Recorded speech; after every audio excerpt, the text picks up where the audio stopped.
இன்னைக்கு வடைகாய் செய்ய போகிறோம். 2 மணி நேரம் ஊற வச்ச வடைப்பருப்பு மிக்ஸி ஜாரில் எடுத்துக்கலாம்.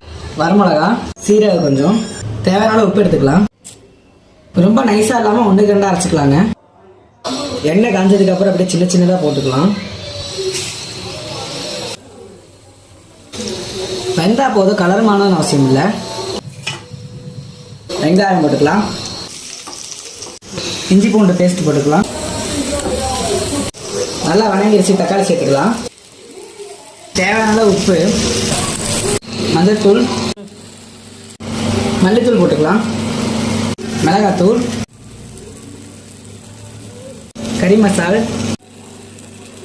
தேவையான அளவு தண்ணி. மசாலா நல்லா கொதிச்சிருச்சு. பொரிச்சு வச்ச வடையை சேர்த்துக்கலாம்.